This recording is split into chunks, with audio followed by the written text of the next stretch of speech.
지난주에 제가 프린트물을 여러분들에게 나눠드렸습니다. 그리고 여러분들에게 히브리서 9장 27절의 말씀, 한 번 죽는 것은 사람에게 정해진 것이요 그 후에는 심판이 있으리니 라는 말씀을 가지고 여러분 일주일 동안 한번 묵상해 보십시오 라고 말씀을 드렸습니다. 여러분 묵상해 보셨습니까? 여러분들은 다 아십니다. 이 세상에 태어난 인간들 중에 영원히 살 수 있는 인간은 한 명도 없더라고요. 우리가 아무리 오늘날 많이 살아도 100살, 120살, 혹 올해 그거보다 더 오래 산다고 한다면 130년이면 끝일 거예요, 거의. 여러분 가만히 한번 생각해 보세요. 여러분 저 가끔가다 그런 생각을 해보는데 운전을 하고 가시다가 50년 후에 내가 여기서 만날 수 있는 사람들이 몇 명이나 될까 생각해 보면 거의 없습니다. 그죠? 어디 사람들 많이 모이는 데 가서 이렇게 한번 생각해 보세요. 여기 오늘 같이 있던 이 사람들을 50년 후에 내가 만날 사람은 어디 있겠는가? 나부터도 없을 테니까요. 그죠? 마찬가지입니다. 우리가 여기서 지금 신앙생활을 함께 하고 있는데 50년 후에 여기서 우리가 뵐 사람이 누가 있겠어요? 거의 없습니다. 이것만큼은 우리가 확실하게 압니다. 그죠? 우리가 당장 내가 죽지 않는다라는 것 때문에 나는 그래도 살아있다라고 생각하지만 실제는 우리가 죽어있는 사람들이에요. 실제는 죽어있는 사람들이에요. R.C. 스프롤 목사님이 하루는 클래스를 가다가 수업을 가르치러 가는데 한 학생이 막 뛰어가더래요. 그러니까 갑자기 그때 R.C. 스프롤 목사님이 고등 철학을 가르칠 때래요. 갑자기 이제 철학을 하신 분들이 좀 괴짜가 많잖아요. R.C. 스프롤 목사님이 갑자기 자기도 수업을 들어가야 되는데 갑자기 장난기가 돌아서 그 친구를 딱 잡았대요. 자네 지금 어디 가나? 그러니까 예, 클래스에 갑니다. 왜 그렇게 뛰어가? 그러니까 늦어서요. 가서 뭐 하게? 가서 공부해야죠. 공부해서 뭐 하려고? 예, 그러니까 무슨 과 출신이야? 무슨 과 전공이야? 그러니까 법대 전공이래요. 그러니까 가서 뭐 하게? 그러니까 공부해서요. 졸업해야죠. 졸업해서 뭐 하려고? 졸업해서 시험 봐서 변호사 돼야죠. 변호사 돼서 뭐 해서? 뭐 하려고? 그랬더니 돈을 많이 벌어서 뭐 결혼도 하고 그리고 재밌게 살아야죠. 그래서 계속해서 그 다음에는 그리고 뭐 할래? 그리고 계속 이제 짓고 주니까 계속 그리고 시비를 건 거예요. 이제 재미있게. 근데 마지막에 그러면 자네가 그렇게 해서 돈을 많이 벌어서 훌륭한 가정을 꾸리고 행복하게 살고 그 다음엔 죽겠죠. 그랬더니 R.C. 스프롤 목사님이 뭐라 그러면 너 지금 죽으러 가는구나. 그러더래요. 그랬답니다. 그 친구가 그때까지는 생각해보지 않은 거예요. 그러니까 내가 지금 뛰어가고 있는 게 죽으려고 뛰어가고 있는 거구나 깨닫고 그 친구가 법대를 그만두고 신학자가 돼버렸어요. 나중에 신학자가 됐다고 그러더라고요. R.C. 스프롤 목사님 책에서 제가 본 건데. 근데 우리는 내가 죽을 거라고는 생각 안 합니다. 죽는다는 거 알아요. 그래, 지금은 아니라고 생각해요. 그리고 10년 후에는요, 똑같습니다. 내일 당장 죽어도 다른 사람은 죽어도 나는 죽을 거라고 생각 안 하는 게 우리의 왜? 무서우니까 싫은 거예요, 그게요. 그게 싫은 거라고요. 근데 성경은 뭐라 그러냐 그러면은 성경은 항상 우리를 죽음 앞에다 내세웁니다. 가장 먼저요. 여기서 그러잖아요. 한 번 죽는 것은 사람에게 정해진 이치요. 그 다음에는 뭐라고요? 뭐가 있다고요? 하나님의 심판이 있답니다. 세상 사람들은 하나님의 심판이 있다고 믿어요? 안 믿습니다. 절대 안 믿습니다. 그러니까 뭐라고 믿냐 그러면은 이 세상은 내가 죽음으로써 끝이라고 생각을 해요. 여러분 가만히 한번 생각해 보세요. 만약에 죽음이 우리가 이 세상에 사는 것으로 몽땅 다가 끝이라고 생각한다면 인간만큼 비참한 인간은 없습니다. 동물은 어차피 아무것도 몰라요. 그죠? 자기가 본능적으로 먹어야 되니까 잡아서 먹고 그걸로 끝이에요. 그리고 또 배부르면 자고 또 일어나면 그거 외에는 아무것도 없잖아요. 근심, 걱정, 두려움, 불안, 초조 할 게 뭐 있어요? 근데 인간은 이 세상에 사는 게 끝이라면서 세상에 이렇게 근심, 걱정, 두려움, 불안, 초조 가지고 산다 그러면은 동물보다도 못한 사람 아니에요? 그리고 죽음으로 끝난다고요? 그럼 뭐가 가장 행복할까요? 어차피 이렇게 살다 죽는 인생. 태어나면서부터 지금까지 살아왔던 거 가만히 생각해 보세요. 어떻게 하면 남부럽지 않게 먹고 살까? 어떻게 하면 무엇을 마실까? 어떻게 하면 무엇을 입을까? 어떻게 하면 좋은 집에서 살까? 어떻게 하면 좋은 차 탈까? 그거밖에 더 있어요? 맨 그거 하다가 어느 날 눈을 딱 떠보니까 늙었어요. 이제 나이 먹었어요. 죽을 내기 되고 뛰어다녔는데 나중에 보니까 돈은 몇 푼 모아놨는데 나이 먹어가지고 아무것도 할 게 없는 거예요. 그때는 이미 병 들어가지고 죽는 거예요. 그 문제를 해결해 보겠다고 석가모니가 수도를 했다는 거 아니에요. 깨달았는데 뭘 깨달았단 말이에요. 근데 성경은 거기에 대해서 정확하게 이야기를 해주고 있습니다. 우리 인간은 그걸로 끝나죠. 만약에 그렇게 해서 끝나는 인생이라 그러면은 인간과 동물이 다른 게 뭐가 있냐고요. 아무것도 없잖아요. 다른 게 뭐 있어요? 더 비참할 뿐이죠. 그런 생각이 없이 살았다면 동물처럼 그냥 살다가 죽으면 그만인데 이 끝없는 고민, 끝없는 생각들 그렇다가 이루어져요? 그 추구했던 게 이루어지냐고요. 또 돈 많이 벌었어요. 돈은 엄청나게 그래서 고생해서 벌었어. 벌고 나니까 이제 고력이 됐어. 이제 그러면 죽는 날만 기다리잖아요. 근데 그동안에 벌어놓은 것이 한번 생각해 보세요. 차라리 없으면 아무것도 없으니까 그냥 죽겠는데 벌어놓은 것이 아까워서 죽을 수가 있어야 말이지. 이건 또 미치겠어요. 이건 또 안 그래요? 이게 인생이에요? 동물과 인간이 다른 게 뭐가 있어요 지금? 이 세상의 끝이라고 한다면. 근데 성경은 뭐라 그래요? 아니다라고 그래요. 아니다라고 그래요. 죽음 후에 심판이 있답니다. 자, 그러면 우리는 여러분 중에 내가 하나님 앞에 죄를 짓지 않았다라고 떳떳하게 할 수 있는 사람은 아무도 없습니다. 내가 죄를 짓긴 지었는데 이 생각까지는 할 수 있어요. 내가 하나님께 죄를 짓긴 졌는데 내가 그렇게 지옥이라고 하는 그 무시무시한 곳에 들어가서 그러한 벌을 영원히 받을 만큼은 안 졌어 이거예요. 안 그래요? 내가 안 졌다는 건 아니야. 죄를 짓긴 졌어. 어떻게 사람이 세상 사는데 그러나 나는 너만큼은 짓지 않았다 이거야. 네가 지옥에 간다면 나는 지옥보다는 조금 나은 곳에 갈지는 모르지만 지옥은 아니라는 거죠. 네가 받아야 될 그런 벌은 안 받을 거야 라고 생각을 하는 거예요. 누구와 비교하는 거예요? 나와 다른 사람을 비교하는 거예요. 다른 사람을 비교하는 거예요. 그러니까 나는 너보다 낫다라는 생각을 가져요. 그런데 여러분 가만히 생각해 보세요. 죄라는 것은 똑같은 죄라고 하더라도 상대에 따라서 다릅니다.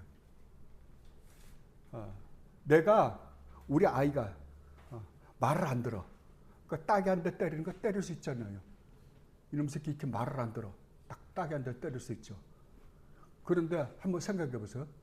친구들끼리 싸우다가 딱이 한 대 때리면 좀 심각해요. 그죠? 그건 심각한 싸움이 될지도 모르니까. 그런데 여러분 자기 와이프를 딱이 한 대 때렸다고 생각해 보세요. 와, 저는 그냥 못사거네요. 그냥 벌써. 안 그래요? 끔찍스럽잖아요. 그렇죠? 근데 자기 부모의 따귀를 때린다? 조금 더 심각합니다. 똑같은 따귀 한 대예요. 근데 여러분 한 나라에 왕의 따귀를 때렸다고 생각해 보세요. 그럼 구족을 멸할 거 아니에요. 그죠? 그러니까 내가 따귀 한 대를 때렸는데 내가 볼 때는 아무것도 아닌 내 새끼 따귀 하나를 때렸는데 때린 상대가 누구냐에 따라서 벌이 달라지는 거예요. 그렇죠? 근데 만약에 여러분이 하나님의 따귀를 때렸다고 한번 생각해 봐요. 어떻겠어요?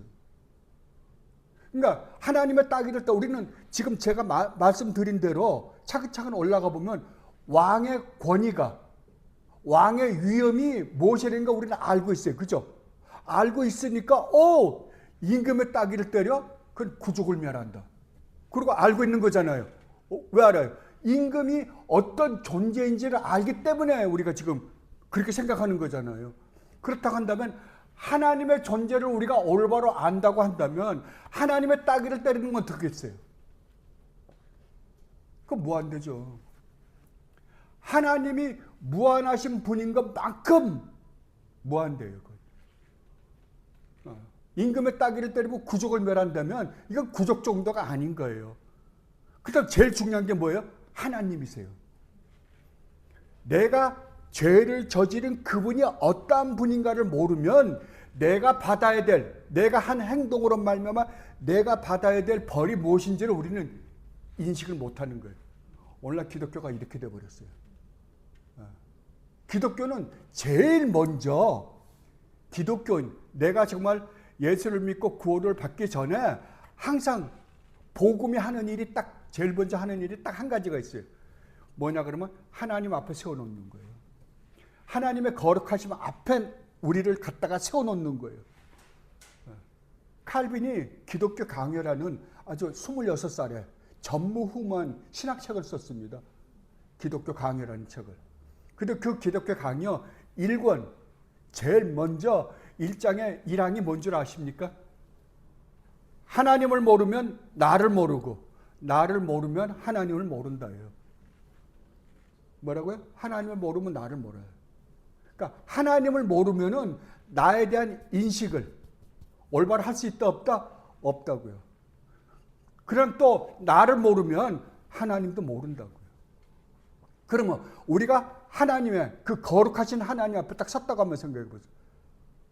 영원 전부터 영원히 그 거룩하신 하나님, 그 어미하시고 그리고 영광 가운데 계신 그 하나님 앞에 섰다고 한번 생각해 보세요. 우리가 죄가 없을 때에는 그 하나님 앞에 설 수 있어요. 그러나 죄가 있는 이상은 절대 안 됩니다. 그게 성경 전체가 논증하는 거예요. 그래서 하나님 앞에 섰던 사람들, 여러분 구약 성경에서 가장 위대한 인물이라 그러면은 누가 뭐라 그래도 모세입니다. 그런데 모세가 하나님의 존존도 아니에요.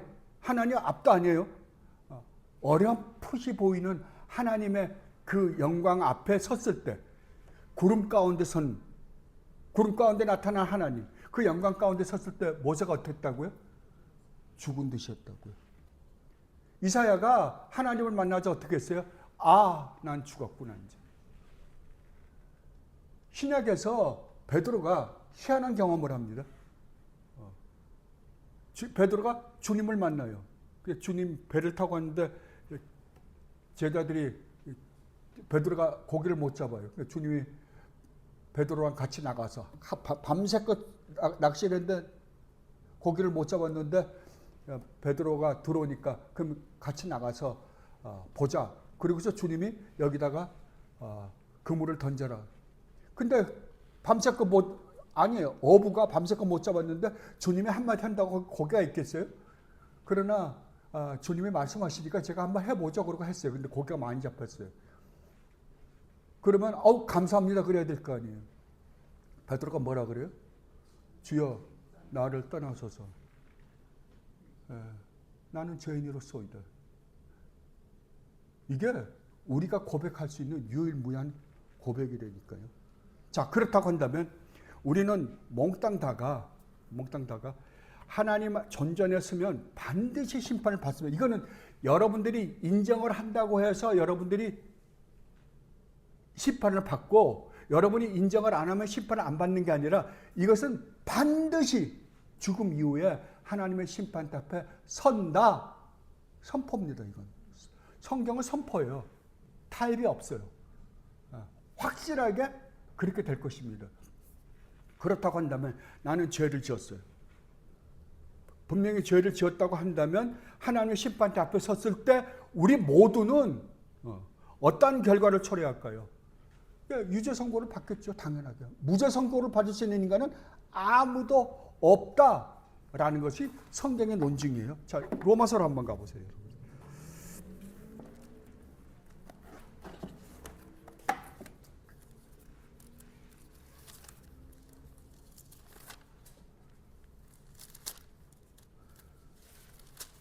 로마서 3장입니다.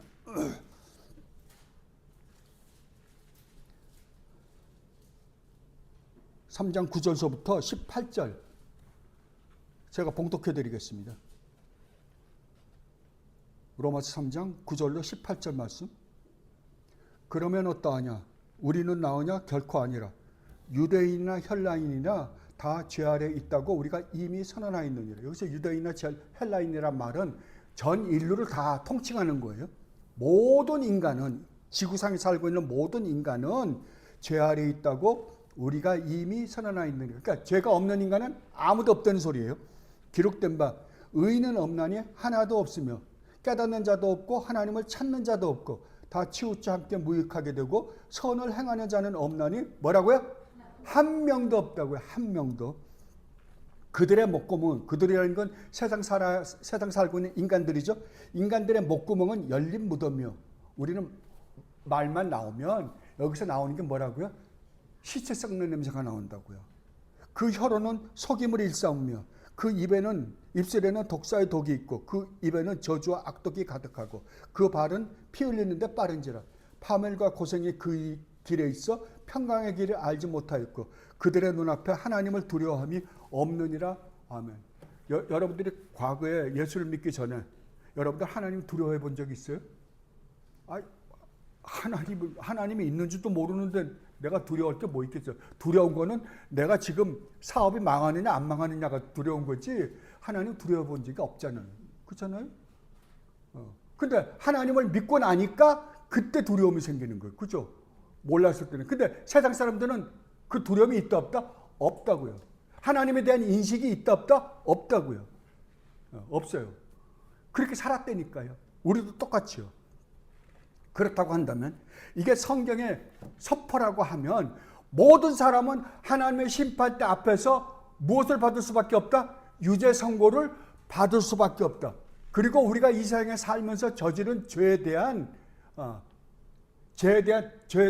벌을 받을 수밖에 없는 존재들이다라고 딱 선포를 해버리는 거예요. 자, 그렇다면 지금 우리가 이 세상에 살면서 가장 중요한 게 뭐겠어요? 가장 중요한 게 공부 열심히 해서 출세하는 것, 돈 많이 벌어서 남들 못지않게 떵떵거리며 사는 것, 권력을 가지고 그 권력을 가지고 내가 이 세상을 좌지우지하면서 사는 것, 어느 게 가장 중요하겠어요? 여러분 한번 생각해 보세요. 100년입니다. 100년을 여러분들이 호화스럽게 살았다고 생각해 보자고요. 그런데 죽은 다음에 여러분들이 뭐 수도를 했든 뭐 하든 상관없이 죽은 다음에 하나님의 심판대 앞에서 내가 이 세상에 살면서 저지른 죄에 대한 평가를 받는다고 한다면 계산을 해야 되고 그 하나님 앞에 저지른 죄로 말미암아 내가 그 죄값을 치러야 된다고 한다면 여러분이 이 세상에 사는 삶 여정에서 가장 시급하게 해결돼야 할 일이 뭐겠어요? 가장 시급하게 해결해야 할 일. 돈 버는 거요? 권력 잡는 거요? 이 문제입니다. 이 문제예요. 이 문제가 가장 시급해요.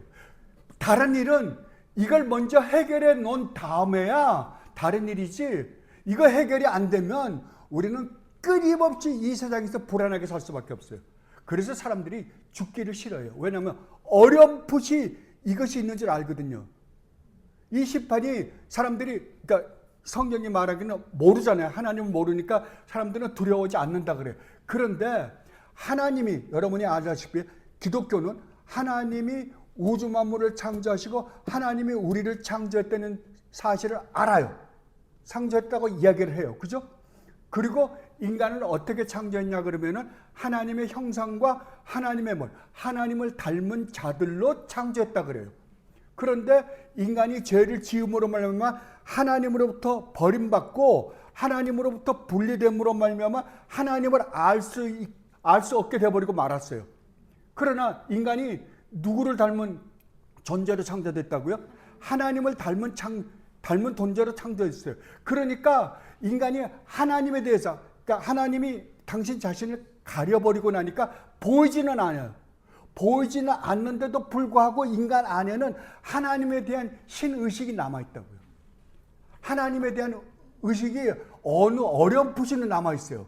그래서 어려울 때 되면 누굴 찾냐 그러면 신을 찾게 돼 있어요. 그죠? 그래서 여러분들이 어디를 가든지 간에 전 지구에 여러분 달에 다녀보면 저 오지에 있는 아무것도 배우지 못한 인디안들도 신을 찾게 돼 있어요. 왜 신을 찾는다고요? 신의식이 있으니까요. 여러분들 보세요. 하나님의 심판은 무슨 뭐. 근데 여러분들 친구들끼리나 무슨 이렇게 사회생활 하다가 누가 심각한 죄를 지었어요. 뭐 어린아이를 납치하다가 뭐 강간해가지고 뭐 어쩌고저쩌고 했다고 그런 죄를 지은 사람은 있다고 쳐봐요. 그럼 여러분 뭐라 그래요? 지나가면서. 저놈 새끼 천벌을 받으려고. 그죠? 여러분도 모르는 사이에 저놈 천벌을 받으려고 그래요. 천벌이 뭐예요? 지금 하나님의 심판이 있는 거 아니에요? 우리도 모르는 사이에 무의식적으로 그런 얘기를 한다니까요. 왜 그렇다고요? 우리 인간에게 신의식이 있기 때문에 그래요. 하나님에 대한 의식이 남아있기 때문에 그런 이야기들을 하는 거예요. 근데 우리는 막상 성경 이야기하면 그거는 자기는 그런 말을 그냥 자기도 무의식적으로 쓰면서도 고의적으로, 그러니까 사도 바울이 그러잖아요. 고의적으로 잊어버리려고 그런다니까요. 고의적으로. 하나님을 알만한 것이 우주를 통해서 분명히 알만한 것이 있는데 우리 인간을 봐도 알만한 것이 인간이 다른 동물과 다른 것은 뭔가 다른 게 있다라고 알면서도 고의적으로 잊어먹으려고 그런다니까요. 고의적으로. 이게 인간이에요. 이게 사실이라고 하면, 성경의 선포가 사실이라고 하면 우리가 이 세상에서 가장 먼저 해결해야 될 일은, 그렇다면 나는 죄를 지었어요. 이미 지었어요. 끝이에요. 앞으로는 잘할게요. 앞으로 아무리 잘해도 소용없어요. 이미 지은 죄값은 또 치러야 될 거 아니에요. 앞으로 그래. 지금부터 죽는 날까지 열심히 하나님 말씀을 순종해서 산다고 하더라도, 아주 퍼펙트하게 산다 하더라도 이미 지은 죄값은 치러야 될 거 아니에요. 어차피 다 지었어요. 그렇다면 이 문제를 어떻게 해결해야 하는가? 이것을 먼저 해결해 보자고요. 사람들이 이 문제를 너무 잘못해서, 제가 보니까 오늘날 종교 개혁을 일으킨 게 왜 종교 개혁을 일으켰어요? 캐톨릭이 가리키는 기독교 복음이 잘못됐다는 거 아니에요. 그러니까 캐톨릭이 성경이 말하고 있는 복음의 핵심 진리 중에 잘못 가르친 게 뭐였어요? 믿음으로 의롭다함을 얻는다는 거였어요. 근데 제가 여기서 와서 공부를 하면 해볼수록 개신교가 똑같이 이신칭의에 대해서 잘못 가르쳤고 있어요. 이 이신칭의가 토럴리 잘못됐어요. 토럴리. 종교 개혁자들이 우리에게 회복시켜 주신 그 의미를 다 잊어버리고요. 이걸 믹스를 시켜가지고 타협을 해버렸어요. 몽땅 다가. 이게 캐톨릭이 만약에 믿음으로만 의롭다함을 얻는다라고 한다면, 잘못하면 이런 오해가 생길 것이다 라는 오해를 그대로 사게끔 만들었어요. 그냥 교회만 나오면, 예수를 믿는다라고 하면 무조건 구원을 받았다라고. 이게 이신칭이에요? 아니에요. 이건 이신칭이가 아니에요. 이건 정말 복음도 아니고요. 아무것도 아니에요. 그러니까 뭐만 양상된 거예요? 사람들이 교만해진 거, 겁이 없어져 버린 거예요. 아니, 교회 나가면 구원 받았다며. 여러분, 교회에서 여러분 신앙생활 해봤잖아요. 오래 했죠? 교회에서, 저런 놈이 다 있어. 저런 사람도 아니에요? 무슨 저런 놈이 다 있어.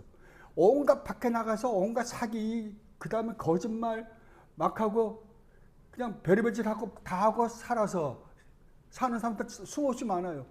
그리고 뭐 교회에서 안수집사 되겠다, 장로 되겠다.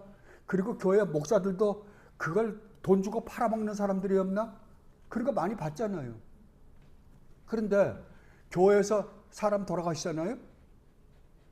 돌아가셨는데 딱 장례에 가보면 전부 천국 갔다. 다 천국 갔다나 저 지옥 갔다는 사람 한 명도 못 봤어요. 다 천국 갔대요. 그게 천국이에요? 그 사람들 저는 어디 갔는지 정말 모르겠어요. 성경은 그런 걸 천국이라고 말해 본 적도 없는데 자기네들이 천국 갔대요. 이 복음을 어떻게 만들어 버린 거예요? 이건 복음도 아니에요. 결국은 보면. 아닌 복음을 복음이라 그러고 그걸 가지고 구원이라 그러고. 그래서 오늘 제가 여러분들에게 그것만큼은 확실하게 해놓고 그 다음에 살펴보고자 하는 거예요. 제가 책을 그러니까 요 근래 공부하다가 이것만큼은 확실하게 해놓고 아직까지 우리가 여기에 미비한 부분들이 있을 거예요. 미비한 부분들은 여러분들이 기도로서 고쳐 나가는 거예요. 아까 우리 오늘 고백했잖아요. 믿음에 대해서. 구원 얻은 믿음이 뭔가. 이 믿음은 내가 좀 나을 수도 있고 어떨 때는 시험을 받다가 좀 떨어질 수도 있고 또 회복하기도 하지만 결국은 승리한다가 믿음이에요. 그건 우리로부터 나오는 믿음이 아니기 때문에 그래요. 우리 연약함 때문에 조금 좋아졌다가 나빠졌다가 할 수 있어요. 그러나 구원 얻는 바른 믿음을 가지고 있다고 한다면 이런 업앤다운이 조금 있을지는 몰라도 그 사람은 반드시 구원을 받는다. 그 믿음이 우리에게 있는지 없는지 한번 확인해 보고 싶어서 제가 이렇게 쓴 거예요. 자, 그 다음에 두 번째 질문을 보십시다. 그렇다면 우리 인간에게는 하나님 앞에서 무죄 선고를 받을 아무런 소망이 없는가? 딱 한 가지가 있다. 이것은 자비로우신 하나님께서 우리 인간을 불쌍히 여겨 은혜로 마련해 주신 것이다. 그러니까 그러면 우리 인간 쪽에서 우리가 하나님 앞에 무엇을 해서 우리가 저지른 죄로 말미암아 받아야 되는 벌을 받지 않을 방법은 우리로서는 아무것도 없다는 거죠. 그런데 유일하게 한 가지가 있는데 그것은 우리 쪽에서 만드는 것이 아니라 하나님께서 우리를 위하여 만들어 주신 것만이 우리로 하여금 비록 우리가 무시무시한 죄를 지었지만 하나님 앞에서 무죄 선고를 받을 수 있는 길이 한 가지가 있다는 것이에요. 그게 무엇인가? 라고 할 때 성경은 뭐라 그러냐면 주 예수 그리스도를 믿는 것이다 라고 이야기하는 거예요. 자, 여기서 사도행전으로 한번 가보십시다. 사도행전 16장입니다. 제가 이게 성경 구절까지 적어 드렸으면 좋았을 텐데 그때 컴퓨터가 딱 고장이 나가지고 이거 못했습니다. 16장 30절 31절입니다.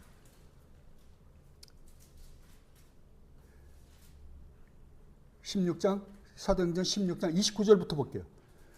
간수가 등불을 달라고 하며 뛰어들어가 무서워 떨며 바울과 실라 앞에 엎드리고 그들을 데리고 나가 이르되 선생들이여 내가 어떻게 하여야 구원을 받으리까 하거늘.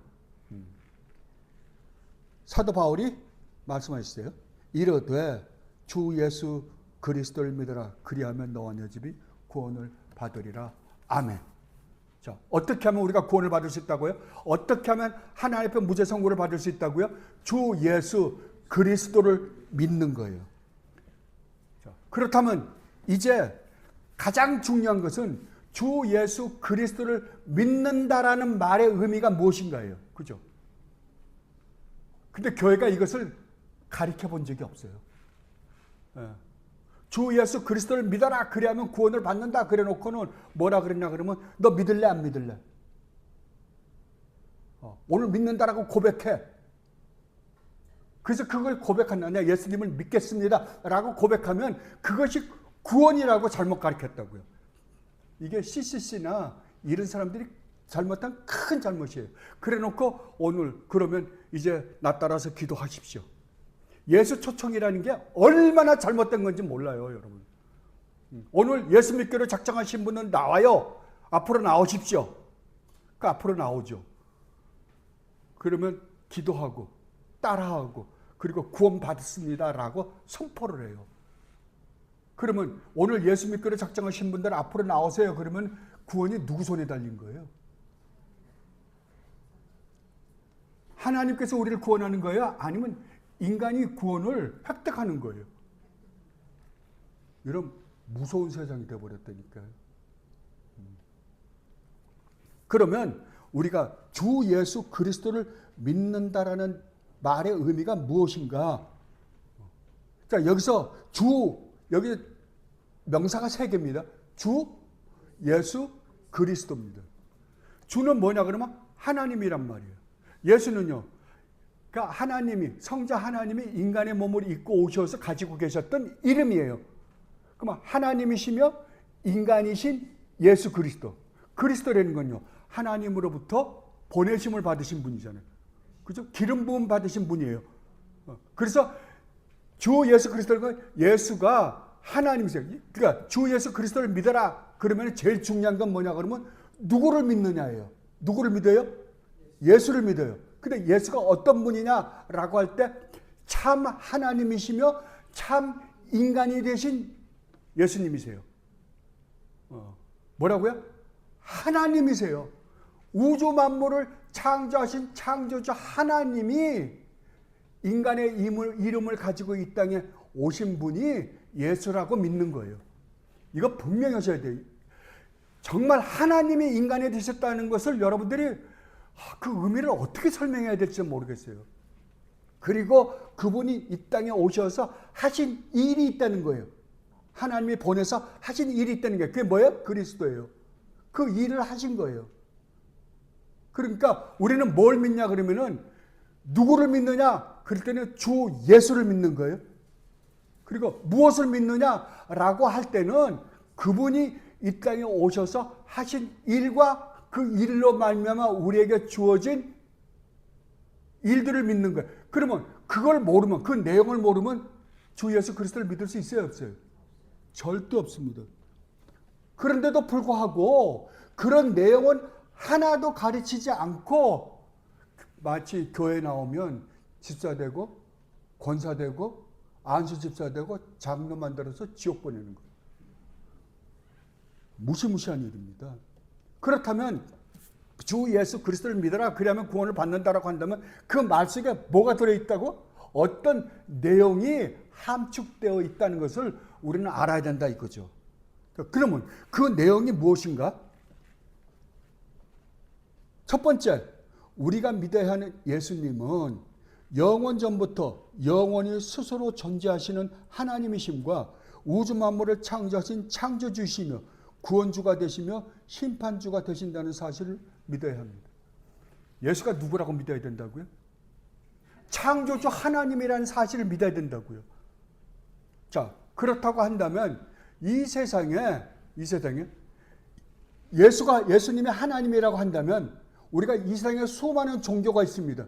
그 종교 창시자가 하나님이라고 주장하신 분들이 있습니까? 자, 불교를 보십시다. 불교 창시자가 누구예요? 석가모니예요. 석가모니가 자기가 우주 만물을 창조한 창조주 하나님이라고 그랬어요? 아닙니다. 마음에서는요? 아니에요. 이 세상에 어떤 종교 지도자라고, 종교 창시자라고 하더라도 자기가 내가 우주 만물을 창조한 창조주 하나님이다 라고 주장한 사람들은 아무도 없어요. 자기네들이 피조물이라고는 이야기했지만. 근데 유일하게 기독교만큼은 예수님 뭐라 그래요? 내가 우주 만물을 창조한 창조주 하나님이다. 만약에 예수님이 창조주 하나님이라고 한다면 우리는 누구에게 죄를 지었어요? 예수님에게 졌죠. 이분이 하나님이시니까. 이분에게 죄를 지었잖아요. 근데 이분이 어떻게 왜 오셨다고요? 우리를 구원하러 오셨다니까. 이분이요. 우리를 하여금 온갖 모욕과 멸시와 천대를 다 받으신 이 주님이, 하나님이 우리를 구원하기 위하여 오신 것이라니까. 그러니까 이 세상에 우리가 구원을 얻을 만한, 아까 우리가 살펴봤죠. 우리 쪽에서는 우리가 무죄 선고를 받을 만한 행위를 할 수 있는 조건이 아무것도 없다. 하나님이 하셔야 되는데 그 하나님이 그 일을 하시기 위해서 오셨다고 한다면 구원은 오직 누구에게만 있는 거예요? 우리 주님 예수 그리스도에게만 있는 거죠. 그죠? 우리 주님 예수 그리스도 외에는 없어요. 그러니까 사도 베드로가 그렇게 말씀하신 거잖아요. 이 세상에 구원 얻을 만한 다른 이름을 준 적이 있다 없다? 없다고요. 그러니까 우리 주님 뭐라 그래요? 나로 말미암지 않고는 아버지께로 갈 자가 없다 그러는 거예요. 없다고요. 그럼에도 불구하고 오늘날은 어떻게 아까 수녀님이 어떻게 했다고요? 절간에 가서 얼마나 아름다워 보여. 그게 아름다운 거예요. 기독교를 모욕하는 거죠. 예수님의 십자가를 모욕하고 멸시하고 무시하는 거죠. 그리고 종교 다원주의를 부르짖어요. 여러분 분명히 알아두세요. 기독교는 독선입니다. 외통수예요. 주님 외에는 구원이 있을 수가 없다니까요. 그래서 예수님이 우리의 창조주가 되시며 우리의 구원주가 되시며 구원주가 되심과 동시에 뭐라고요? 심판주가 되신다니까요. 우리 주님이. 그러면 여러분은 누구만 붙들고 있으면 돼요? 예수님만 붙들고 계시면 되죠.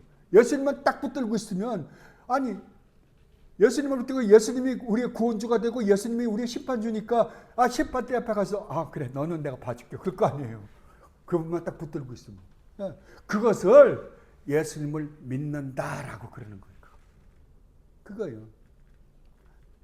그 다음에 이 하나님이 예수라는 이름을 가지신 참 인간이 되신 사실을 믿어야만 합니다. 그리고 세 번째로 이 참 하나님이시며 참 인간이 되시어 이 세상에 오셔서 하신 모든 일, 즉 하나님의 율법을 온전히 완성하신 일과 인간이 저지른 모든 죄를 홀로 뒤집어 쓰시고 인간이 저지른 죄로 말미암아 받아야 하는 모든 형벌을 십자가에서 받아주심으로 인간들에게는 더 이상 자신들이 저지른 죄로 말미암아 받아야 하는 벌을 면제받았음을 믿어야 한다. 자, 우리가 그러잖아요. 내가 죄를 지었어요. 어떤 벌을 받아야 돼요. 그런데 우리 선 목사님이 너무나 마음이 좋아서 저 대신 제가 저지른 죄값을 내가 받겠습니다고 받았어요. 그러면 저는요? 안 받아야 될 거 아니에요. 그죠? 근데 그걸 누가 했다고요? 우리 주님이 오셔서 대신 우리가 받아야 될 벌을 우리는 몰랐어요. 전혀 몰랐습니다. 우리는. 근데 그 벌을 대신 받아주셨다고요. 그것을 믿으라고 주님 우리에게 요구하시는 거예요. 그러면 내가 너를 구원해 주겠다고요. 그리고 네 번째로요. 그리고 예수님이 인간의 죄로 말미암아 받아야 하는 모든 형벌을 다 받으시고 십자가에서 죽으시고 3일 만에 부활하셨음을 믿어야 합니다. 그러니까 3일 만에 부활했어요. 자, 여러분 예수님이 몽땅 우리 죄를 다 뒤집어 썼어요. 그리고 십자가에서 우리가 받아야 될 모든 형벌을 다 받으셨어요. 그리고 죽었어요. 죽었는데 예수님이 지금 십자가에서 이 세상에 가장 극악무도한 죄인 취급을 받고 지금 십자가에 달리신 거잖아요. 그래서 하나님은 그 위에 심판을 하나님이 갖고 있는 모든 우리에게 갖고 계셨던 모든 진노와 저주를 거기다 퍼부으셨단 말이에요. 그래서 죽었어요. 죽었으면 우리가 받아야 될 벌은 이미 끝난 거잖아요. 네, 죄값은 사망이니까 끝나버렸어요. 자, 그런데 예수님은 죄가 있으신 분이에요? 없으신 분이에요? 죄가 하나도 없으신 분이에요. 그럼 어떻게 해야 될까요? 예수님은 살아나오셔야 되잖아요. 그죠? 죄가 없으니까. 죄값은 사망이니까 죄값으로 십자가에서 다 받고 죽어버렸어요. 죽어버렸으면 그걸로 끝이잖아요. 죄값은 치러졌어요. 근데 예수님은 죄가 하나도 없으신 분이에요. 그러니까 예수님은 살아나오셔야 되는 거예요. 근데 재미나는 거는 살아나올 때 혼자 살아나지 혼자서 부활하시지 않았다는 거예요. 누가 같이 나왔다고요? 여러분과 같이 나왔다는 거예요. 하나님이 택하신 백성들, 하나님께서 창세전에 구원하고자 했던 구원시켜주겠다고 한 모든 백성들을 품에 안으시고 밖으로 나오다 부활하셨다고 성경은 지금 이야기하고 있는 거예요. 그렇다면 우리는 예수 그리스도 안에서 십자가에 우리가 과거에 지었던 죄, 지금도 짓고 있는 죄, 앞으로 죽기 전까지 우리는 죄를 지을 거예요. 죄를 지을 모든 것을 우리 주님이 품에 안고 죽어버렸어요. 그럼 우리 죄는 다 해결됐어요? 과거의 죄, 현재 짓고 있는 죄만 해결된 게 아니라 미래에 지을 죄까지 다 해결됐다고요. 이게 시간과 공간을 초월하신 하나님이시기 때문에 가능해요. 하나님께는 시간과 공간의 구애를 안 받으시거든요. 그러니까 다 받으셨어요. 그렇다면 우리가 비록 죄는 짓고 있지만 우리의 죄값은 어떻게 이미 다 치렀어요. 그래서 우리가 자신하는 거예요. 좀 뻔뻔스럽죠. 근데 예수님이 부활하실 때 어떻게 부활했냐 그러면은 혼자 부활하신 게 아니라 우리를 품에 안고 같이 부활했다니까요. 그리고 그렇다면 우리의 구원은 이미 예수 그리스도가 십자가에서 못 박혀 죽고 장사 지냈다가 부활할 때 다 끝나버린 사건이잖아요. 이미 다 끝난 사건이에요. 그게 2000년 전에 이루어진 거예요. 그러나 2000년 전에 일어난 게 하나님이시기 때문에 전 역사를 커버하고 있는 거예요, 이게. 하나님은 시간과 공간에 구애를 받지 않기 때문에 하나님이신 우리 주님이 그 몽땅 그것을 안고서 죽었기 때문에 전 역사에서 일어나는 일을 커버한 거예요, 지금. 무슨 얘기인지 압니까? 그렇다고 한다면 우리 주님이 부활했다고 한다면 진짜 부활하셔서 우리를 구원했어요. 우리는 구원받은지도 모르고 어느 날 태어나가지고 이 세상에 살고 있는 거예요. 깜짝깜짝거리고 살고 있었잖아요, 그냥. 그렇다면 주님이 이루신 그 일을, 주님이 이루신 일을 각자 주님이 창세전에 택하신 백성들에게 하나하나 가르쳐줘야 될 거 아니에요, 이제. 그 가르쳐주는 일을 누구를 통해서 했다고요? 성령 하나님을 통해서 했다. 실제로 성령 하나님을 통해서 야, 병채야, 내가 이렇게 해서 너를 구원했댄다라고 이야기하는 거예요. 그렇다고 한다면 보세요. 우리는 태어날 때 누구의 후손으로 태어나요? 아담의 후손으로 태어나요. 근데 주님이 성령이 오셔서 딱 나중에 이야기를 하고 보니까 나는 과거에는 아담의 후예로 태어났는데 지금은 누구의 후손으로 태어난 거예요? 예수 그리스도가 부활할 때 예수님이 우리를 안고 나와서 새로운 존재로 만들었다고 한다면 우리는 누구 새끼들이에요? 예수님의 자녀들이에요. 그래서 하나님을 아버지라고, 아버지라고 너는 불러라 그런 거야. 그래서 알게 된 거예요. 성령이 오셔서 우리로 하여금 이제 알게 하는 거예요. 듣게 하고 깨닫게 하고 믿게 해서 우리로 하여금 그 구원을 현실화시키는 거죠, 우리에게. 이렇게 해서 여러분들이 구원받았으니까. 그러면 내가 과거에는 몰랐어요. 과거에는 나는 아담의 후예로 태어났으니까, 죄 가운데 태어났으니까 그냥 죄만 짓고 살았잖아요. 근데 어느 날 성령 하나님이 오셔서 우리 안에 오셔서 우리에게 가르쳐주고 나니까 그래? 나는 그러면 구원받은 하나님의 은혜를 입은 하나님의 자녀란 말이야? 그렇다면 나는 어떻게 살아야 되는가? 라고 고민하게 될 거 아니에요, 그때는. 나 지금까지 잘못 살아왔네? 거룩하신 하나님께서 그 엄청난 희생을 치르고 날 구원했다고 한다면 나는 완전히 다른 존재네? 라는 걸 깨닫는 거죠. 그래서 어떻게 살기 시작한다고요? 우리 주님을, 예수 그리스도를 닮은 사람으로서의 삶을 살게 되는 거예요. 그게. 그래서 예수님이 부활하신 게 우리에게 그렇게 중요한 거예요. 그러니까 부활이 없으면 예수님의 죽음도 아무 의미가 없어요. 그리고 예수님이 부활하신 지 40일 만에 하늘나라로 승천하셨음을 믿어야 돼요. 하늘나라로 가셨어요. 근데 가셨는데, 자, 모든 하나님의 백성은 누구 안에 있다? 예수님 안에 있어요. 그러면 영적으로 우리는 지금 여기 살고 있습니다. 근데 예수님이 죽으실 때 우리를 안고 죽고, 그 다음 부활하실 때 우리를 안고 부활했다고 한다면 예수님이 하늘에 올라갈 때 니네들은 여기 있어 그리고 올라갔겠어요? 영적으로는 아니라는 거예요. 영적으로는 하나님이 우리를 데리고 올라갔다는 거예요.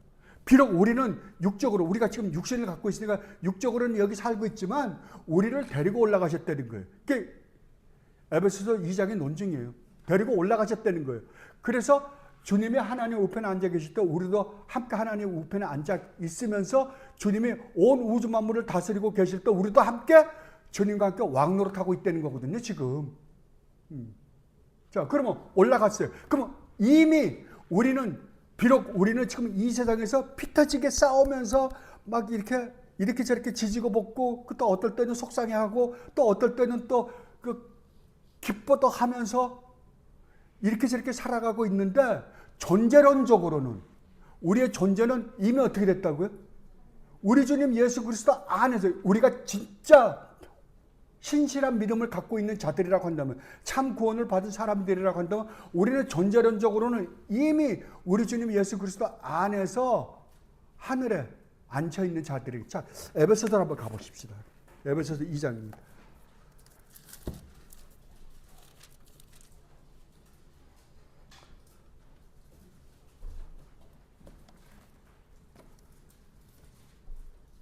에베소서 2장 1절서부터 봉독해 드리겠습니다. 과거에 우리가 예수님을 알기 전에 어떤 존재였으며 지금 어떤 존재인가? 존재론적입니다, 이건요. 보세요. 그는이라는 건 예수 그리스도입니다. 우리 주님이세요. 그는 허물과 죄로 죽었던 너희를 살리셨도다. 그때 너희는 그 가운데서 행하여 이 세상 풍조를 따르고 공중의 권세 잡은 자를 따랐으니 곧 지금 불순종의 아들들 가운데서 역사하는 영이라. 과거에 우리도 지금 세상 사람들이 살고 있는 모습과 똑같은 삶을 우리도 살고 있었다라고 이야기하는 거예요. 전에는 우리도 다 그 가운데서 우리 육체의 욕심을 따라 지내며 육체와 마음에 원하는 것을 하여 다른 이들과 같이 본질상 하나님의 무시무시한 저주와 진노를 받을 수밖에 없는 존재들이었다라고 이야기하는 거예요. 본질상 진노의 자녀이었더니 긍휼이 풍성하신 하나님의 우리를 사랑하신 그 큰 사랑 때문에 사랑으로 말미암아 허물로 죽은 우리를 그리스도와 함께 살리셨고 부활했다는 거 아니에요? 너희는 은혜로 구원을 받은 것이라. 또 함께 일으키사 그리스도 예수 안에서 하늘에 함께 앉히시는. 함께 뭐라고요? 하늘에 앉아 있다고요. 그 예수님이 하나님 보좌 우편에 하나님 천국에 올라가서 하나님 보좌 우편에 앉았을 때 우리도 어떻게 했다? 이미 너희도 여기 전부 보면요. 부정과거 시제예요. 과거 완료형이에요. 이미 앉아 있다는 거예요. 이는 그리스도 예수 안에서 우리에게 자비하심으로써 은혜의 지극히 풍성함을 오는 여러 세대에 나타내려 하심이라. 아멘. 뭐라고? 이미 여러분들이 존재론적으로 어떻다고요? 거기 하늘나라에 입에 앉아 있다고요. 그렇다면 우리가 정말 예수님을 신실하게 믿으시는 분들이라고 한다면 우리는 어떤 존재예요? 그 하나님 나라에 갈 수밖에 없는 존재들이죠. 갈 수밖에 없는 존재들. 왜? 이미 그리스도 안에서 하늘에 이미 앉아있는 존재. 지금 현실적으로는 여기 육신을 갖고 살고 있지만 존재론적으로 영적으로는 이미 거기 앉아있는 존재들이다. 그러니까 너희의 구원은 추워도 의심할 바가 하나도 없다. 왜냐하면 이 일을 우리가 한 것이 아니라 우리 주님 예수 그리스도가 홀로 우리를 구원하셨기 때문이다 라고 이야기하는 거예요. 그럼 구원은 우리의 일이에요? 하나님의 일이에요? 우리가 한 일이 있어요? 아무것도 없어요. 아무것도 없어요. 진짜로 1억분의 1도 없어요. 믿음도 아니에요. 우리 주님이 홀로 이루신 그 일을 우리에게 알려주신 것뿐이에요. 그리고 우리로 하여금 믿음으로 받아들이게 한 것뿐이지 우리가 한 게 아니라고. 그러니까 믿음도 우리가 만들어낸 게 아니에요. 그래서 오늘 읽은 그 구원으로 얻는 믿음이라고 할 때 그 웨스트민스터 신앙고백에서 그렇게 이야기하잖아요. 믿음은 창시자가 누구다? 예수 그리스도라니까요. 믿음의 창시자가 예수 그리스도라고. 우리가 만든 믿음이 아니라는 거예요. 그리고 6번째로요. 그리고 마지막 날에 예수님께서 영광 가운데서 다시 이 세상에 오셔서 모든 인간을 심판하시고 하나님 나라를 완성하실 것을 믿어야 한다. 그리고 이 모든 일들을 통하여 예수님이 성취하신 이 일의 결과로 인간에게 주어진 모든 축복의 약속들을 믿어야 한다. 특히 믿음으로 의롭다함을 얻는다는 사실을 우리는 분명히 믿어야 됩니다. 오직 믿음밖에 없어요. 왜냐하면 예수님이 홀로 이루신 그 일을 우리들에게 받아들여서 우리가 받아들여서 그것을 우리 걸로 만들게 하는데 예수님이 무엇을 사용하시냐 그러면 믿음을 사실 사용하시기 때문에 그래요. 그 믿음은 우리가 만든 거다. 창시자가 예수님이다. 예수님이다. 예수님이 그 믿음의 창시자예요. 그래서 그 예수님이 우리에게 선물로 주신 그 믿음이 우리를 구원해. 아까 그 에베소서 2장으로 다시 한번 가보십시다.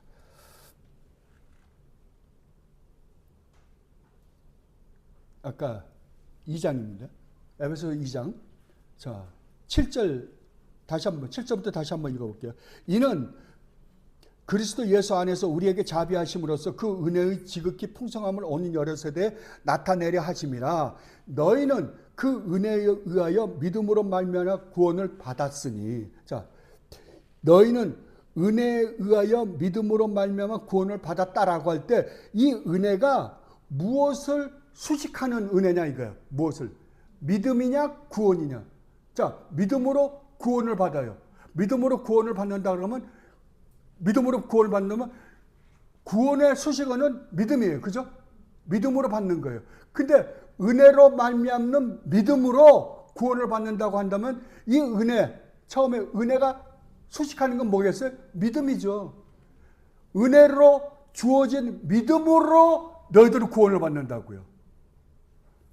은혜로 주어진 믿음으로 구원을 얻는다. 그러니까 이 은혜는 구원을 수식하는 게 아니라 믿음을 수식하는 거예요. 그러니까 그 믿음으로 우리가 구원을 얻는 거예요. 그렇다고 한다면 주님이 다 이루신 것을 우리의 것으로 만들어서 우리 안에서 구원을 이루기 위해서 행하시는 것이 무엇인가 하면 그것이 바로 믿음이다라고 성경 가르쳐 주는 거예요. 그죠? 그래서 뭐라 그러냐 그러면 이것은 너희에게서 난 것이 아니라고요. 우리에게서 나오는 것이 아니라고요. 하나님의 선물이다. 그렇기 때문에 행위에서 난 것이 아니니 이는 누구든지 자랑하지 못하게 함이라. 아멘. 자, 그러면 우리가 구원을 얻었어요. 구원을 얻었는데 내가 얻은 구원을 올바로 이해하고 있느냐, 이해하지 못하고 있느냐라는 증거로 우리가 알려면 무엇을 가지고 알 수 있느냐라고 할 때 성경은 딱 하나예요. 자랑이 있느냐 없느냐. 만약에 내가 예수를 믿어서 구원받았다 그러면 자랑이 있다 없다? 내가 믿었다고요. 내가 믿음을 선택했다. 오늘 구원받기로 작정한 사람들 나오세요. 그럴 때 난 나갔다 이거야. 이게 자랑이 되잖아요. 왜? 그때 나가라 그럴 때, 나오라 그럴 때 너는 왜 안 나갔어? 너는 안 나갔기 때문에 구원 못 받고 난 나갔기 때문에 구원받았다. 예수를 믿으라 그럴 때 나는 믿겠다라고 해서 구원받았는데 너는 믿겠다라고 하지 않았기 때문에 구원 못 받았다라고 한다면 그게 자랑이 있냐 없냐 이거예요. 자랑 있잖아요 벌써. 그래 성경은 뭐라고요? 자랑이 있다라고 한다면 너는 구원을 잘못 이해하고 있는 거다. 이해하고 있는 거다. 그렇다면 구원은 전적으로 100% 누가 하신 일이다? 하나님이 하신 일이라는 거죠. 하나님이. 그래서 구원은 여러분 분명히 알아두세요. 구원은 믿음도 아니고 아무것도 아닙니다. 구원은 예수 그리스도입니다. 우리의 구원은 예수 그리스도예요. 예수 그리스도가 홀로 우리를 구원했나니. 홀로 구원했어. 홀로. 그러면 여러분 이런 생각 한번 해보세요. 여러분 자신을 가만히 한번 생각해 보세요. 제가 그게 제일 힘든 과정 중에 하나였었는데요. 암만 생각해도 난 이해가 안 돼요. 왜? 세상에 참 착하게 사시는 사람들이 너무 많아요. 저는 좀 힘들게 살았어요. 좀 힘들게 살았어요. 뭔가 모르게 이렇게 속에 그 화가 좀 있었나 봐. 그래서 힘들게 살았는데 제가 구원을 받고 난 다음에 이 복음을 알고 난 다음에 어떻게 내가 구원받을 수 있었지? 가만히 한번 생각해 보세요. 어떻게 내가 구원받을 수 있었지? 저보다 착한 사람 수없이 많잖아요. 우리가 보통 그렇죠. 저 사람은 법이 없어도 살 사람이야. 저런 사람이 구원을 안 받으면 누가 구원받아? 그 구원이 누구 손에 있는 거예요? 그 사람 손에 있는 거죠. 근데 성경은요? 똑같다 그래요. 근데 내가 어떻게 저렇게 착한 사람들이 많은데도 보고 하나님은 왜 저 사람들은 구원해 주지 않고 나는 구원해 주셨는지 모른다니까요. 저도 몰라요. 근데 어느 날 주님이 찾아오셔서 어느 날 내가 주님을 믿게 되는 거예요. 그냥. 주님이 어떤 분위기를 만들어서 교회를 인도하시고 또 복음을 듣게 하시고 깨닫게 하시고 믿게 하시는 거예요. 이게 복음이에요. 그러고 나니까 그리고 하나님이 나 하나를 구원하기 위하여 무슨 일을 하셨는가를 알게 되니까 그때는 내가 정말 이렇게 살아서는 안 되는구나. 내가 내 전 인생을 다 바쳐 나를 위하여 십자가를 지시기까지 하신 우리 주님 예수 그리스도를 위하여 살아도 내가 그 은혜를 다 못 갚을 텐데 어떻게 이렇게 살 수 있는가? 그래서 가슴을 찢고 회개하고 돌이키고 또 바르게 살아보려고 노력하고, 바르게 살아서 내가 구원받은 게 아니라 구원받은 은혜가 너무나 크니까요. 그걸 알면 알수록 내가 지금 하고 있는 짓이 너무 한심스러우니까 그렇게 안 하려고 가슴을 찢고 싸우고 이를 악물고 그리고 살아가는 거잖아요. 그러니까 여러분들이 정말 내가 구원 얻은 것에 내가 바른 믿음을 갖고 있는지 안 갖고 있는지를 점검의 비결은 딱 하나밖에 없다. 뭐냐? 내가 자랑이 있느냐 없느냐예요. 그렇다면 여기에 공통분모는 뭐예요? 믿음이에요. 오직 믿음. 그렇다면 이 모든 사실을 믿으면 하나님 앞에서 무죄 선고를 받을 수 있는가? 예, 있습니다. 여러분들이 정말 신실한 믿음, 우리 주님이 하나님이시며 참 인간으로 오셔서 그분이 이 땅에서 하신 그 일, 온갖 모욕과 멸시와 천대를 다 받으시고 십자가에서 내 죄를 대신해서 죽기까지 하심으로 말미암아 나를 구원했다는 사실을 여러분들이 신실하게 믿기만 하면 하나님은 분명히 약속했습니다.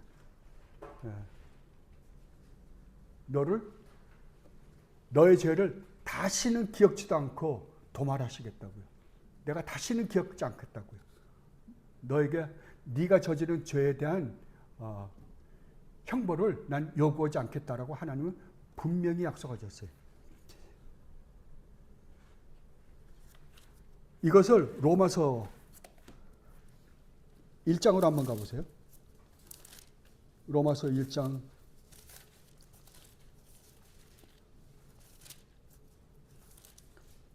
16절 17절입니다.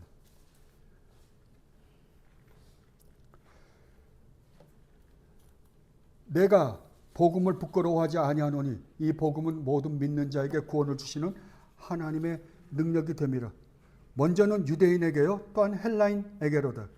복음에는 하나님의 의가 나타나서 믿음에 이르게 하나니 오직 기록된 바 오직 의인은 믿음으로 말미암아 살리라 함과 같으니라.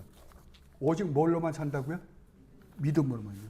오직 믿음으로만 우리가 구원을 얻었음을 안다라고 이야기하는 거예요. 그러면 이제 여기서 또 하나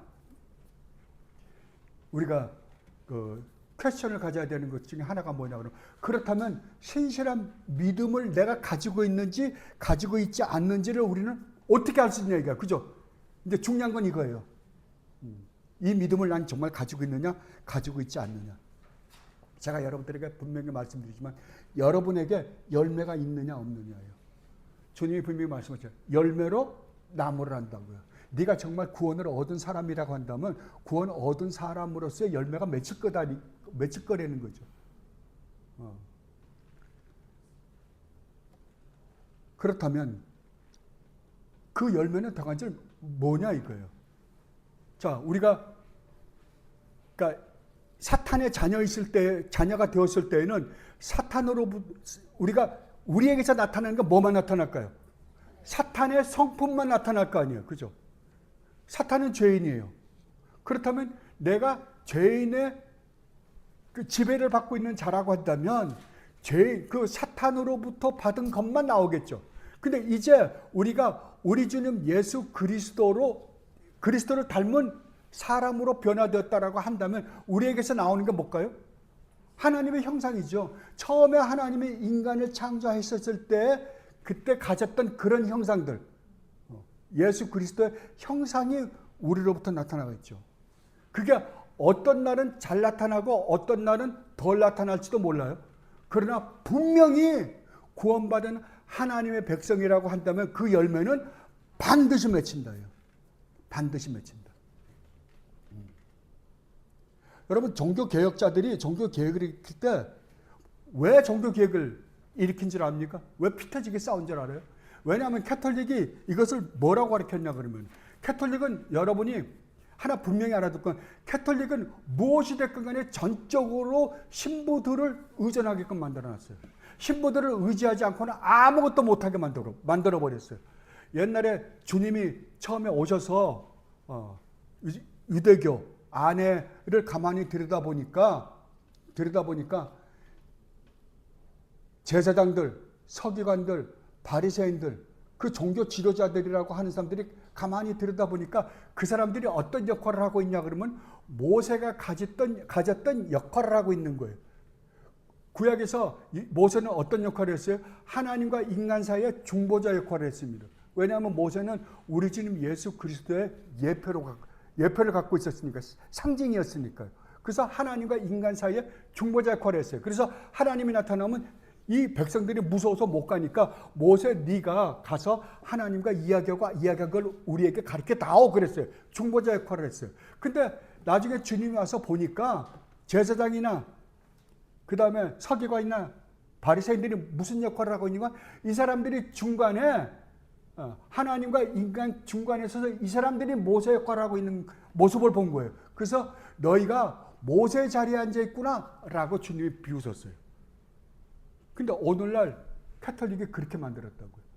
하나님과 우리 사이의 중보자는 오직 우리 주님 예수 그리스도 한 분밖에 안 계신데도 불구하고 주님을 제껴놓고, 왜냐하면 주님도 하나님이라 이거예요. 하나님이가 우리가 직접 만날 수가 없다는 거예요. 그러니까 어떻게 해야 되냐 그러면 우리를 통해서 주님을 만나야 된다 라고 가르친 거예요.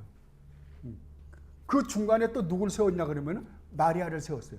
왜냐하면 주님 앞에 직접 하나님이시기 때문에 직접 가기 어려우니까 부탁을 하려면 누구에게 부탁하는 게 더 쉬워요?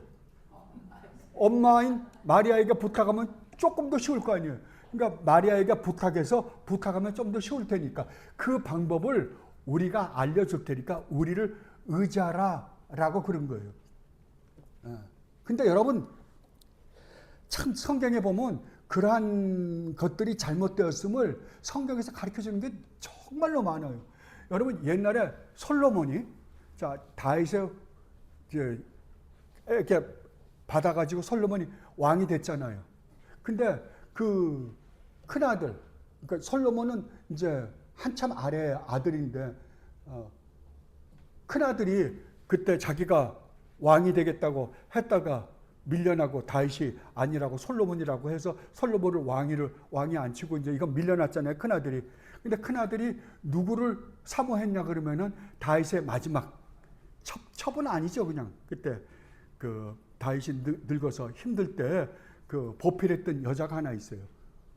근데 그 여자를 탐을 낸 거야. 그러니까 이 친구가 누구에게 부탁하면 쉬울 줄 알았냐 그러면 엄마한테 부탁하면 솔로몬이 잘 들어주겠거니 가서 솔로몬에게 부탁 좀 해달라 그러니까 엄마가 뭐라 그랬어요?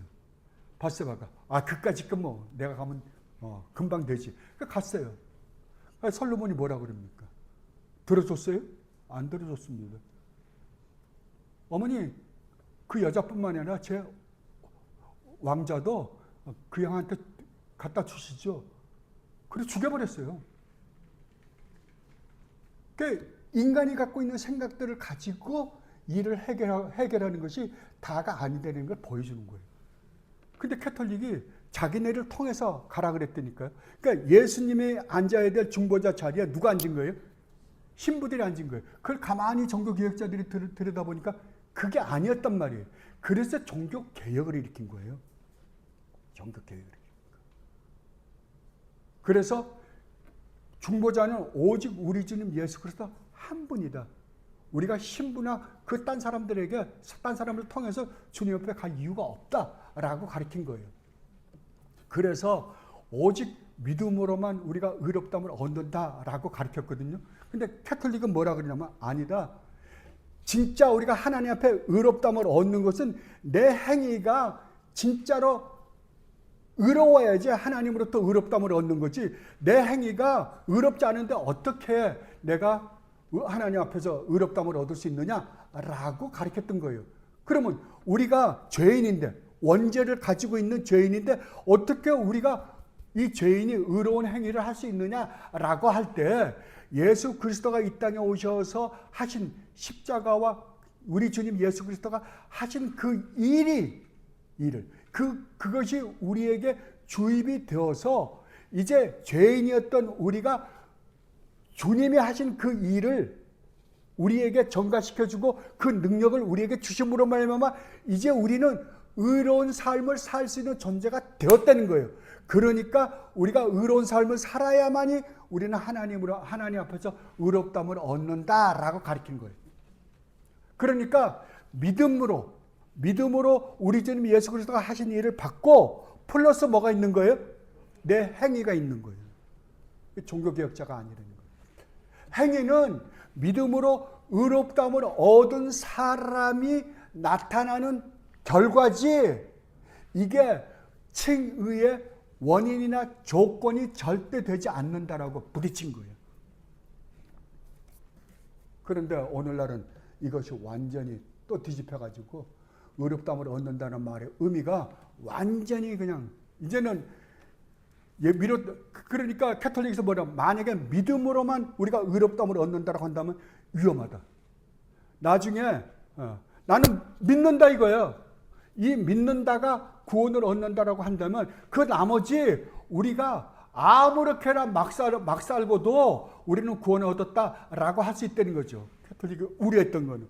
근데 그게 현실화됐다니까요. 현실화됐어요. 그대로요. 근데 그래요? 정말 믿음으로 의롭다함을 얻는다라는 말의 의미를 정확하게 이해한다면, 다른 말로 하면 우리가 믿음으로 의롭다함을 얻게 하기 위해서 하나님이신 우리 주님이 이 땅에 오셔서 하신 일을 너희들이 정말로 이해를 하고 믿는다라고 한다면, 그걸로 말미암아 우리에게 주어진 하늘의 축복이 얼마나 놀라운지 너희들이 진짜로 안다라고 한다면 너희는 절대 그러한 삶을 살 수 있다 없다? 없다라고요. 없다라고. 사도 바울이 그랬죠. 그럴 수 없는 일은. 그럴 수 없다고. 그런데 오늘날 기독교는 어떻게 됐어요? 이 이시칭의에 대한 잘못된 이해를 갖게 했어요. 그래서 그냥 몽땅 기독교가 지금 썩어서 썩은 냄새가 펄펄 나요. 시궁창 썩은 냄새가 나요, 이제는. 제가 보기에는 그때 종교 개혁을 일으켰을 때 캐톨릭이 타락했던 것보다 더 타락한 것 같아요. 이건.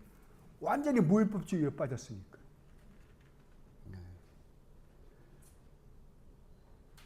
그렇다면 자, 우리가 이 믿음을 가질 수 있는 실력이 있는가? 없잖아요.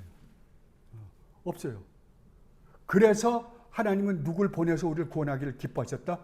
성령 하나님을 보내서 우리 안에 허물과 죄로 죽었던 우리를 살리시고 하나님의 말씀을 듣게 하시고 깨닫게 하시고 믿게 하심으로 말미암아 하나님이 우리 주님이 우리를 구원하셨음을 우리에게 알게 해 주심으로 말미암아 우리가 내가 은혜로 구원을 얻었구나라는 것도 알고, 또한 그 은혜가 너무나 고마워서 놀라워서 정말 내가 이제는 우리 주님 예수 그리스도를 위하여 살아야겠구나. 이 큰 은혜를 받았는데 어떻게 내가 옛날에 살던 것과 같이 살던 때와 같은 삶을 내가 살 수 있는가라고 생각하려고 총체적으로 변한다고요. 언제부터 변한다? 성령 하나님이 우리 안에 들어오셔서 우리에게 믿음을 조성하는 순간서부터 반드시 성도는 변하게 돼 있다고요. 그러면 내가 구원을 얻었는지 못 얻었는지, 우리는 성령이 우리 안에 있다는 거 우리 모르잖아요. 느껴지지 않잖아요. 그러면 우리는 어떻게 알아요? 나는 정말 우리 주님 예수 그리스도를 사랑하고 싶은 마음이 있는지, 주님의 은혜를 깨닫고 그 주님의 은혜에 보답하고 싶어하는 마음이 있는지, 순종하고 싶어하는 삶을 살고 싶어하는 마음이 있는지, 이걸 보면 내가 구원을 받았는지 신실한 믿음을 가지고 있는지 안 가지고 있는지를 알 수 있다라고 이야기합니다. 자, 여러분들에게 이게 있습니까? 여러분들에게 만에 하나라도 여러분 안에 정말 주님이 나에게 베푸신 이 구원의 은혜가 이렇게도 놀랍단 말인가? 그 하나님이 어떻게 나 같은 죄인 하나를 구원하시겠다고 이 땅에 오셔서 이런 일을 하실 수 있는가라는 감사와 감격이 있는가? 그걸로 말미암아 나는 정말 우리 주님을 사랑하고 싶어하고 그 주님을 사모하고 싶어하고 그 주님의 뜻을 쫓아 살고 싶어하고 그 주님을 기쁘시게 해드리고 싶어하는 마음이 내 안에 있는가? 있다는 그 마음이 크고 적고에 상관없이 그게 클 수도 있고 어떨 때는 전혀 못 느낄 때도 많아요. 그러나 그 마음이 나한테 조금이라도 있다고 한다면 우리는 어떤 자들이다? 예, 신실한 믿음을 가진 자들이다 라고 성경은 이야기하고 있어요. 이것이 구원의 확신이에요. 구원의 확신. 우리 안에서 만들어낸 그 어떠한 것이 아니라 우리 주님이 우리를 위하여 하신 일에 대한 감격이에요. 감격으로 말미암는 삶이에요. 여러분에게 만약에 그 마음이 약하다고 한다면 주여 저에게도 그 기쁨과 즐거움을 맛보알게 해주시옵소서 라고 기도하십시오. 반드시 주님께서 아까 말씀하셨죠. 내가 너희들에게 좋은 것으로 주지 않겠느냐. 구하라 찾으라. 그리하면 악한 자라도 좋은 거를 줄 줄 알거든. 하물며 나일까 보냐. 내가 더 좋은 것으로 줄게. 무엇으로요? 성령을요. 성령을 주셔서 어떻게 한다고요?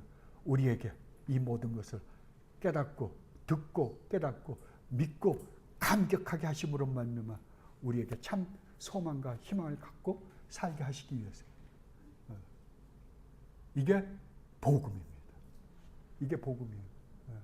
정말 이 축복을 누리며 사는 여러분들이 되시기를 진심으로 바랍니다. 기도하겠습니다. 주님 고맙습니다. 주님께서 이렇게 어마어마한 일을 저지르시고 저희들에게 큰 축복을 허락해 주셨습니다. 그런데 저희들이 연약함으로 말미암아 이 축복을 마음껏 누리지 못하고 살고 있는 저희들, 주님 성령 하나님 도와주옵소서. 저희들에게 맛보 알게 하여 주시옵소서. 깨달아 알게 하여 주시옵소서. 그리하여 저희들 전 삶이 주님을 찬양하는 예배의 삶이 되게 하여 주옵소서. 감사하며 우리 주님 예수 그리스도 이름으로 기도드립나이다.